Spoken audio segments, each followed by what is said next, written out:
আসসালামু আলাইকুম প্রিয় দর্শক, সবাই কেমন আছেন? চলে আসলাম এই মুহূর্তের আজকের সবচেয়ে গুরুত্বপূর্ণ ঝড় বৃষ্টি, নিম্নচাপ এবং আবহাওয়ার খবর নিয়ে। শনিবার 19 এপ্রিল 2025 কেমন থাকবে রাজধানী ঢাকা থেকে শুরু করে খুলনা, বরিশাল, চট্টগ্রাম, সিলেট, ময়মনসিংহ, রংপুর ও রাজশাহী বিভাগ সহ ভারতের কলকাতার পশ্চিমবঙ্গ, আসাম, মেঘালয় ও ত্রিপুরা রাজ্যের আবহাওয়া পরিস্থিতি। দেশের 8 বিভাগের 64 জেলাসহ ভারতের প্রত্যেকটা অঞ্চলের আবহাওয়া আপডেট আজ তুলে ধরব। এছাড়াও প্রিয় দর্শক, জানিয়ে দিচ্ছি আগামী 24 ঘন্টার মধ্যে আবহাওয়ায় শুরু হয়ে যাবে কিন্তু বিরাট বড় পরিবর্তন। দেশের দক্ষিণাঞ্চলে বেশ কয়েকদিন ধরে বৃষ্টিপাত চলছে। আগামীকাল থেকে বৃষ্টিপাত আরও বৃদ্ধি পাওয়ার সম্ভাবনা রয়েছে। কালবৈশাখী ঝড় ঘন্টায় 60 থেকে 80 কিলোমিটার পর্যন্ত বয়ে যাওয়ার সম্ভাবনা রয়েছে দেশের বিভিন্ন অঞ্চলে। পাশাপাশি শিলাবৃষ্টিরও সতর্কতা রয়েছে একাধিক জেলায়। তো কোন কোন জেলার আবহাওয়া পরিস্থিতি কেমন থাকবে শেষ পর্যন্ত দেখতে থাকুন। কে কোন জেলা থেকে দেখছেন কমেন্ট বক্সে জানিয়ে দিন। প্রতিনিয়ত আবহাওয়ার খবর পেতে ইউটিউব চ্যানেলটিকে সাবস্ক্রাইব করে নিতে ভুলবেন না। তো আমরা এই মুহূর্তে উপগ্রহ রাডারে রয়েছি। তো এখান থেকে দেখা যাচ্ছে বরিশাল বিভাগ এবং চট্টগ্রাম বিভাগের এদিকে চাঁদপুর থেকে শুরু করে কুমিল্লা জেলা এবং বরিশাল বিভাগের মতিরহাট থেকে শুরু করে এদিকে ভোলা এবং এদিকে বুরহানুদ্দিন, এই অঞ্চলগুলো। এছাড়া পিরোজপুর, মঠবাড়িয়া, বরগুনার আশেপাশ দিয়ে কিন্তু ব্যাপকভাবে নতুনভাবে কালবৈশাখীর মেঘ তৈরি হচ্ছে। এছাড়াও রংপুর বিভাগের গাইবান্ধা জেলার আশেপাশ দিয়ে কিছুটা মেঘমালা তৈরি হতে দেখা যাচ্ছে। এছাড়াও এদিকে দেখুন শিলং, গৌহাটা এবং গোপালপাড়া, এই অঞ্চলগুলোতেও নতুন বজ্রবাহী মেঘ তৈরি হতে দেখা যাচ্ছে। আমবাসা, আগারতলা, আরামপুরেও বেশ কিছু জেলাতে ব্যাপক ঝড় বৃষ্টির মেঘ তৈরি হচ্ছে। তবে এই মুহূর্তে সবচেয়ে বেশি শক্তিশালী বজ্রবাহী মেঘ তৈরি হচ্ছে রাঞ্চি এই অঞ্চলে। পুরুলিয়া এই অঞ্চলে এই মেঘটি কিন্তু তৈরি হয়ে পরবর্তী সময় পশ্চিমবঙ্গের একাধিক জেলাতে আজ রাতের মধ্যে বৃষ্টিপাত ঘটাতে পারে।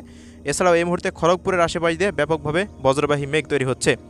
তো পরবর্তী সময়ের দিকে কিন্তু বর্ধমান, মুর্শিদাবাদ, বীরভূম, নদিয়া, উত্তর 24 পরগনা, দক্ষিণ 24 পরগনা, কলকাতা, হাওড়া, হুগলি, এই অঞ্চলগুলোতে বৃষ্টিপাত ঘটতে পারে। তো এই মুহূর্তে রাজধানী ঢাকা থেকে শুরু করে কিন্তু দেশের প্রায় প্রত্যেকটা জেলার আকাশ ব্যাপকভাবে মেঘলা থেকে আমরা মেঘাচ্ছন্ন দেখতে পাচ্ছি। বরিশাল বিভাগে বিশেষ করে মির্জাগঞ্জ, মঠবাড়িয়া, পাথরঘাটা, কলাপাড়া, চরফ্যাশন, লালমোহন, বুরহানুদ্দিন, ভোলা আশেপাশ দিয়ে, মতিরহাটের আশেপাশ দিয়ে, এছাড়া ওইদিকে চট্টগ্রাম বিভাগের ব্রাহ্মণবাড়িয়া জেলা থেকে শুরু করে প্রায় অধিকাংশ জেলার আকাশ মেঘলা। ঢাকা বিভাগেরও প্রত্যেকটা জেলার আকাশ মেঘলা রয়েছে এবং খুলনা বিভাগেরও প্রত্যেকটা জেলার আকাশ মেঘলা দেখা যাচ্ছে। রংপুর, রাজশাহী, ময়মনসিংহ, এই অঞ্চলগুলোতে তুলনামূলকভাবে আকাশে মেঘ কম রয়েছে। তো আমরা সরাসরি শনিবারের বৃষ্টিপাতের আপডেটে চলে আসলাম। তো প্রিয় দর্শক, শনিবারে কিন্তু ব্যাপক হারে ঝড় বৃষ্টির সতর্কতা দেখা যাচ্ছে এই মুহূর্তে ইউরোপিয়ান আবহাওয়ার পূর্বাভাস মডেলের রাডার থেকে। তবে সবচেয়ে বেশি বৃষ্টিপাত হতে পারে বরিশাল বিভাগের দিকে। তো কলাপাড়া, পাথরঘাটা, এদিকে চরফ্যাশন, লালমোহন, বুরহানুদ্দিন, হাতিয়া, মনপুরা, এদিকে বরগুনা, এদিকে জিয়ানগর, কাউখালী, বরিশাল, মির্জাগঞ্জ, দেখুন দশমিনা, এরপর গড়াচিপা আশেপাশে, পটুয়াখালী, বেতাগির আশেপাশ দিয়ে, এই অঞ্চলগুলোতে কিন্তু ঝালকাঠির আশেপাশ দিয়ে, পিরোজপুরের আশেপাশ দিয়ে ব্যাপকভাবে বৃষ্টিপাত হতে পারে। এছাড়াও এই মুহূর্তে দেখা যাচ্ছে মোংলা, এরপর বাগেরহাট, শ্যামনগর, সাতক্ষীরা, শ্রীকান্তপুর, খুলনা, অভয়নগর থেকে শুরু করে যশোর, নড়াইল, এদিকে মাগুরা, কোটচাঁদপুর, এদিকে রয়েছে ঝিনাইদহ, আলমডাঙ্গা, চুয়াডাঙ্গা, কুষ্টিয়া, মেহেরপুর, বামন্দি, গাংনী এবং কুষ্টিয়া, কুমারখালী, মিরপুরের আশেপাশ দিয়ে কিন্তু ব্যাপকভাবে তীব্র কালবৈশাখী ঝড় বয়ে যেতে পারে শনিবারের দিন। তো আমরা যদি এদিকে চট্টগ্রাম বিভাগের দিকে একটু লক্ষ্য করি, তো মতিরহাট থেকে শুরু করে দেখুন এদিকে চাঁদপুর, চৌমুহনী, রায়পুর, হাজীগঞ্জ, লাকসাম, কুমিল্লা, ব্রাহ্মণবাড়িয়া পর্যন্ত একাধিক জেলার উপরে কিন্তু 2 থেকে 3 বার শক্তিশালী কালবৈশাখী ঝড় বয়ে যাওয়ার সম্ভাবনা রয়েছে শনিবারের দিন। এছাড়াও এদিকে সিলেট বিভাগের দেখুন সিলেট, সুনামগঞ্জ, মৌলভীবাজার, হবিগঞ্জ জেলাতে বিভিন্ন উপজেলা, গ্রাম অঞ্চলের ওপর দিয়ে কিন্তু বৃষ্টিপাতটা খুবই সামান্য পরিমাণ হওয়ার সম্ভাবনা কিন্তু এই মুহূর্তে আমরা রাডার থেকে দেখতে পাচ্ছি। এছাড়াও প্রিয় দর্শক, এদিকে ময়মনসিংহ বিভাগের বেশ কিছু জেলাতে বৃষ্টিপাত তো থাকছেই, তবে ঢাকা বিভাগে কিন্তু ব্যাপক হারে বৃষ্টিপাত থাকার সম্ভাবনা। ঢাকা থেকে শুরু করে মুন্সিগঞ্জ, এদিকে নারায়ণগঞ্জ থেকে শুরু করে সিদ্ধিরগঞ্জ থেকে শুরু করে শরীয়তপুর, মাদারীপুর, গৌরনদী, টঙ্গিপাড়া থেকে শুরু করে এদিকে গোপীনাথপুর থেকে শুরু করে মকসেদপুরের আশেপাশ দিয়ে, এবং এদিকে দেখুন বালিয়াকান্দি, ফরিদপুর, পাংশা, রাজবাড়ী, মানিকগঞ্জ থেকে শুরু করে শিবালয়, এদিকে নগরপুর এবং গাজীপুর, টাঙ্গাইল, কাপাসিয়া, কিশোরগঞ্জ, ঢাকার আশেপাশে ধামরাইয়ের আশেপাশ দিয়ে কিন্তু ব্যাপকভাবে ঝড় বৃষ্টির সতর্কতা রয়েছে শনিবারের দিন। ময়মনসিংহ, শেরপুর, জামালপুর, নেত্রকোনা, এই অঞ্চলগুলোতেও কিন্তু হালকা থেকে মাঝারি মানের বৃষ্টিপাত হতে পারে, এমনটা কিন্তু এই মুহূর্তে আমরা দেখতে পাচ্ছি। ফুলপুর, নলিতাবাড়ি, নেত্রকোনার আশেপাশ দিয়ে হালকা থেকে মাঝারি মানের বৃষ্টিপাত, 20 থেকে 25 মিলিমিটারের মতো বৃষ্টিপাত ঘটার সম্ভাবনা রয়েছে।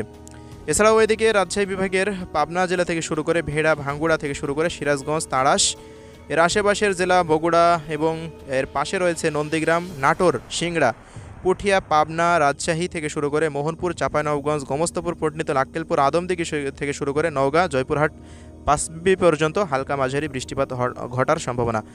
বাকি এদিকে চট্টগ্রাম রংপুর বিভাগে বৃষ্টিপাতের সম্ভাবনা খুবই কম রয়েছে। ঠাকুরগাঁও, পঞ্চগড়, দেবীগঞ্জ, কালাহোড়, লালমনিরহাট, বোদা এই অঞ্চলগুলোতে। তবে রংপুর গাইবান্ধার আশেপাশ দিয়ে, লালমনিরহাটের আশেপাশ দিয়ে 2-1 অঞ্চলে, দিনাজপুরের আশেপাশ দিয়ে বৃষ্টিপাত ঘটতে পারে। ভারতের ত্রিপুরা রাজ্যের আমবাসা, আগরতলা এবং এদিকে শিলচরের আশেপাশ দিয়ে গৌহাটা থেকে শুরু করে এদিকে মেঘালয় রাজ্যের বিভিন্ন অঞ্চলে হালকা মাঝারি বৃষ্টিপাত কিন্তু ঘটার একটা সম্ভাবনা দেখতে পাচ্ছি। বাকি কলকাতার ঝাড়গ্রাম থেকে শুরু করে পুরুলিয়া, বাঁকুড়া, বর্ধমান এবং এদিকে রয়েছে নদিয়া জেলা এবং এদিকে উত্তর 24 পরগনা, দক্ষিণ 24 পরগনা, পশ্চিম মেদিনীপুর, পূর্ব মেদিনীপুর এই অঞ্চলগুলোতে, ঝাড়গ্রাম, মুর্শিদাবাদ, মালদাতে বৃষ্টিপাত হতে পারে। বাংলাদেশের এদিকে পাহাড়ি অঞ্চলগুলোতে রাঙ্গামাটি, এদিকে বান্দরবান, দীঘিনালা, লংকদু, খাগড়াছড়িতে, কক্সবাজার জেলার আশেপাশ দিয়ে বৃষ্টিপাত ঘটার সম্ভাবনা কিন্তু দেখা যাচ্ছে। এছাড়া উত্তরবঙ্গের দার্জিলিং, কালিম্পং, জলপাইগুড়ি, আলিপুরদুয়ার, কোচবিহার দিয়ে হালকা থেকে মাঝারি মানের বৃষ্টিপাত হতে পারে। তবে প্রিয় দর্শক, 23 তারিখের পর থেকে বৃষ্টিপাত একেবারেই কমে যাবে এবং শুরু হয়ে যাবে তীব্র তাপপ্রবাহ। তো আজকের ভিডিও এতটুকুই। পরবর্তী কোনো আপডেট আবার দেখা হবে। সবাই ভালো থাকবেন। আল্লাহ হাফেজ।